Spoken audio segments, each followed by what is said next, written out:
खाना लगा दूं मैं आपके लिए, आप खा लो। लेकिन तुम नहीं खा रही हो। ओ, अब समझ आया, तुम्हें भूख लग गई होगी, तभी तुमने पहले ही खाना खा लिया होगा। अरे तुम्हारे बिना आज तक कभी डिनर किया है मैंने? ओ समझा, आज तो तुम अपनी फ्रेंड के घर गई थी, वहीं हुआ होगा कुछ पक्का। तुम तो अच्छे से जानते हो ना अंकुश, दिल्ली जैसे बड़े शहर में रहना कितना मुश्किल है, और यहाँ का रिच लाइफस्टाइल। पता है मेरी सभी फ्रेंड के पास कितनी महंगी महंगी गाड़ियाँ हैं और फ्लैट्स हैं। नहीं, मैं खुद को उनसे कंपेयर नहीं कर रही हूँ, बस बता रही हूँ अगर हमारे पास कोई ऐसी प्रॉपर्टी है जिसको बेचकर हम अपने शौक पूरे कर सकते हैं तो हमें करना चाहिए ना। हाँ हाँ, बिल्कुल करना चाहिए। अगर तुम्हारे पेरेंट्स तुम्हें कोई ऐसी प्रॉपर्टी दे रहे हैं तो ले लेना चाहिए, बिल्कुल इनकार नहीं करना चाहिए। अरे मैं अपनी नहीं बल्कि तुम्हारी उस पुश्तैनी ज़मीन की बात कर रही हूँ जो गांव में है। तुम अपने भैया भाभी से बात करो ना कि वो हमारे हिस्से की प्रॉपर्टी हमें दे दें, या फिर उस प्रॉपर्टी के बदले पैसे दे दें। अरे वो बेचारे तो खुद ही गाय भैंसों के बीच में रहते हैं और खेती करते हैं, तो फिर वो क्या हमें पैसे देंगे। और दूसरी बात तो यह है कि गांव की प्रॉपर्टी में अब मेरा कोई हिस्सा बचा ही नहीं है। तुम्हें याद है ना, जब हम होटल मैनेजमेंट कर रहे थे तब तुम्हें एक स्टार्टअप करना था, वो रेस्टोरेंट वाला। तो उसके लिए मैंने गांव की ज़मीन बेचकर तुम्हें 40 लाख रुपए दिए थे और मेरा गांव का हिस्सा वहीं ख़त्म हो गया। और रही बात रेस्टोरेंट चलाने की, वो तो तुम चला नहीं पाई। मुझे ब्लेम मत करो कि मैं वो रेस्टोरेंट नहीं चला पाई। अरे मैं उस रेस्टोरेंट को चलाती तो जो तुम्हें 3 वक्त का खाना मिलता है ना, वो भी नहीं मिल पाता। ये है सोनम, जो अपने पति अंकुश के साथ दिल्ली शहर में रहती थी। अंकुश एक बड़ी कंपनी में काम करता था। सोनम के सास ससुर का स्वर्गवास हो चुका था। अब घर में बड़ों के नाम पर केवल उसके जेठ जेठानी ही थे, जिन्हें सोनम जरा भी पसंद नहीं करती थी। ऐसे ही दिन बीतते गए। एक रोज़ सोनम की कुछ फ्रेंड्स उसके घर आती हैं। मैं तो कहती हूँ कि तू भी एक बेबी प्लान कर ले, फिर मेरे विभू के साथ खेलने वाला भी कोई दोस्त हो जाएगा। तो तू ही कर लेना एक और बच्चा। विभू को दोस्त देने के चक्कर में मैं तो इतना बड़ा रिस्क नहीं ले सकती बाबा। रिचा ठीक तो कह रही है सोनम, वैसे भी तुम तो 32 की हो चुकी हो, फिर कहीं ऐसा ना हो कि तुम माँ बनने को तरसे और डॉक्टर की फीस भरती रह जाए। तुम हमारी बात को थोड़ा सोचना सोनम। अपनी सहेलियों की बात सुनकर सोनम बेबी प्लान करने के बारे में सोचती है और कुछ ही दिनों में वो प्रेग्नेंट हो जाती है।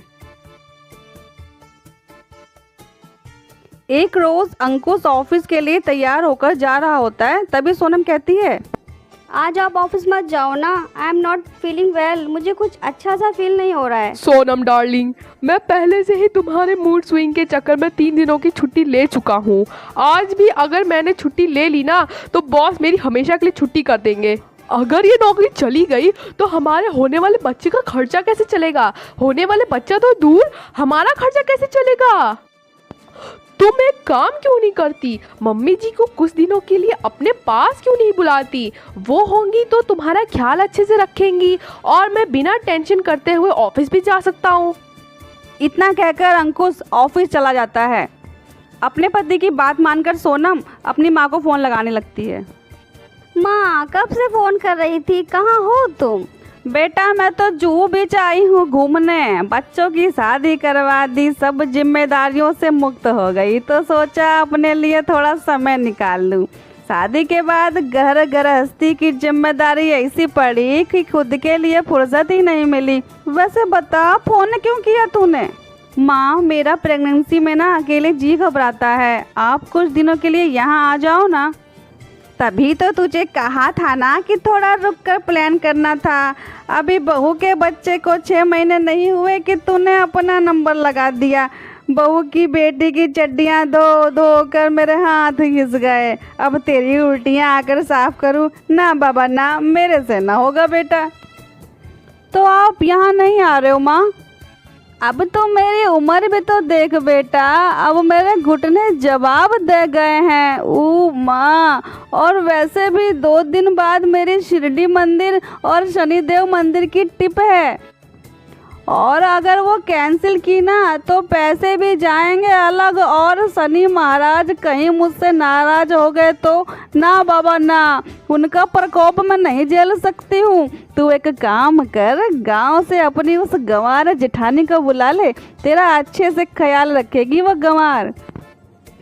उस गंवार को बुलाकर सोसाइटी में मैं अपनी नाक थोड़ी ना कटवानी है, लेकिन मेरे पास कोई ऑप्शन भी नहीं है। नौकरानी को रखूंगी तो वह खुद ही कुछ घंटों के लिए आएगी और ऊपर से पैसे भी लेगी, सो अलग। ठीक है, देखती हूँ। अपनी माँ से फ़ोन करने के बाद सोनम अपनी जेठानी को फ़ोन करने के बारे में सोचती है। जिस जेठानी को फ़ोन किए कई साल बीत गए थे, जो देवरानी ना कभी त्यौहार ना कभी जन्मदिन पर अपनी जेठानी को फ़ोन करती, वो आज अपने मतलब के लिए अपनी जेठानी को फ़ोन करती है। हेलो दीदी जी, नमस्ते, कैसी हैं आप?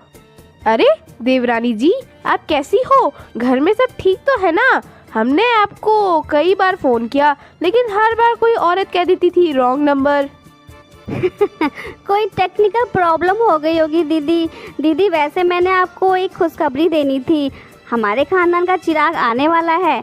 अब आप मेरे लिए साथ सामान ही है ना दीदी, इसलिए सबसे पहले मैं एक खुशखबरी आप ही को सुना रही हूँ।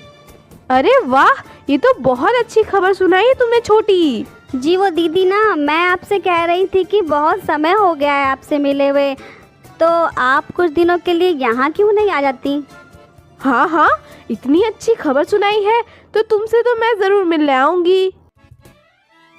2 दिन बाद ही जेठानी सुनीता सर पर बक्सा लिए शहर पहुंच जाती है। सोनम जैसे ही दरवाज़ा खोलती है और सामने जेठानी को सिर पर बक्सा रखे देख चौंक जाती है। दीदी, आप ये बक्सा लेकर आई हैं? क्यों, आपके पास एक ट्रॉली बैग भी नहीं है क्या? खैर, अंदर आ जाइए। फिर शाम को सोनम, दीदी मेरे लिए कुछ अच्छा सा खाने को बना दीजिए, बहुत जोरों की भूख लगी है। हाँ सोनम, अभी मैं तुम्हारे लिए खाना बना कर लाती हूँ। फिर थकी हारी आई सुनीता रसोई में खाना बनाने चली जाती है।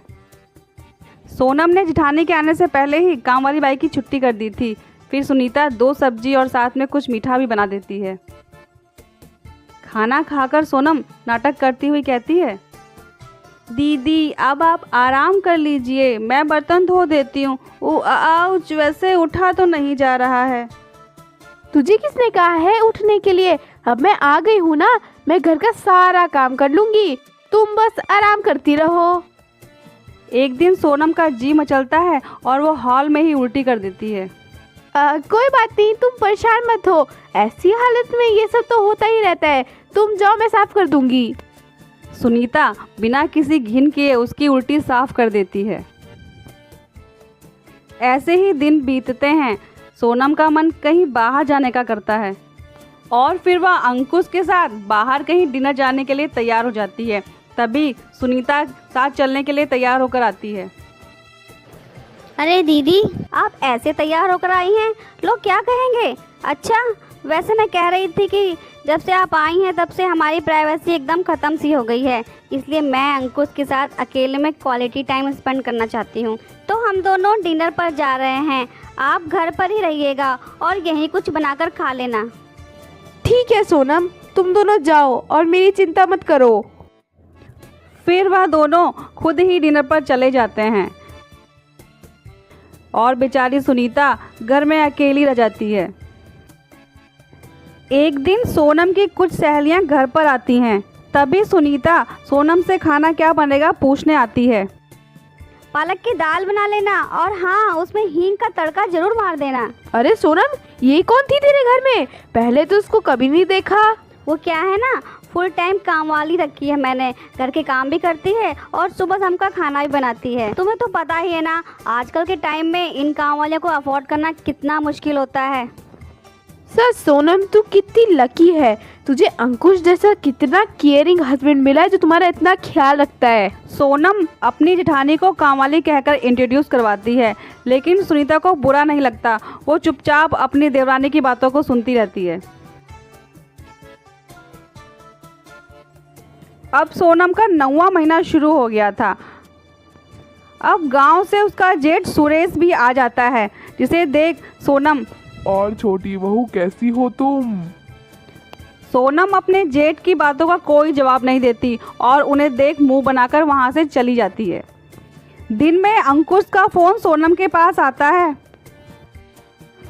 हेलो, मेरे कुछ क्लाइंट्स मेरे साथ आ रहे हैं घर पर डिनर के लिए, तो तुम अच्छा सा खाना बनाकर तैयार कर देना। जी ठीक है, आप चिंता ना करें, सब हो जाएगा। दीदी, अंकुश के साथ कुछ क्लाइंट्स आ रहे हैं रात को खाना खाने के लिए, तो प्लीज़ आप कुछ अच्छा सा खाने को बना देंगी। आप खाने में 2 सब्जी और कुछ मीठा बना देना दीदी। अच्छा, देवर जी के क्लाइंट्स आ रहे हैं, तुम चिंता ना करो, मैं सब कुछ संभाल लूँगी, तुम बस आराम करो। शाम को सुनीता सब मेहमानों के लिए तरह तरह का खाना बनाकर तैयार कर लेती है। लेकिन जब शाम को अंकुश क्लाइंट के साथ घर पहुंचता है तो क्लाइंट सुरेश को देखकर उसके पैरों में पड़ जाते हैं। अयो सर, आप यहाँ कैसे? आप आए हैं और मैडम भी आई हैं क्या? अरे तुम नीचे क्यों बैठे हो? चलो उठो उठो, खड़े हो जाओ। अरे ये क्या हो रहा है? आप सब एक दूसरे को जानते हैं क्या? कोई मुझे भी तो बताओ। तभी सुनीता हाथ में पकौड़े और समोसे लिए हॉल में आती है। अरे मैडम, आप क्यों काम कर रही हैं? लाइए ये प्लेट हमें दे दीजिए। आप यहाँ बैठिए। आप तो हमारे लिए प्रेरणा है। इतनी बड़ी कंपनी की मालिक मालकिन होना, फिर भी काम करना, गांव की सीधी सादी जिंदगी जीना, वाह भाई वाह। जी ये तो मेरे जेठ और जेठानी हैं जो गांव में रहते हैं, आपको कोई गलत फहमी हुई है। अजय, क्या बात कर रही हो? ये स्वदेशी मिल्क के मालिक हैं जो गांव में रहकर अपनी बड़ी कंपनी चलाते हैं। और अंकुश, तुझे याद है ना, MBA करने के बाद जब तुम नौकरी ढूंढ रहे थे तो इन्हीं की रेफरेंस से ही तुम्हें नौकरी मिली थी। ये सुनकर सोनम और अंकुश हैरान रह जाते हैं। सोनम अपने किए गलत व्यवहार के लिए सुनीता से माफ़ी मांगती है। दीदी मुझे माफ़ कर दीजिए, मैंने बहुत गलत व्यवहार किया आपके साथ, आप मुझे माफ़ कर देंगी ना दीदी? नहीं नहीं, तू तो मेरी छोटी बहन है, चलो कोई बात नहीं, कम से कम तुमने अपनी गलती का एहसास तो कर लिया है ना, यही बहुत अच्छा है। कुछ ही दिनों के बाद सोनम एक प्यारे से बेटे को जन्म देती है और वो परिवार फिर खुशी खुशी साथ में रहने लगता है।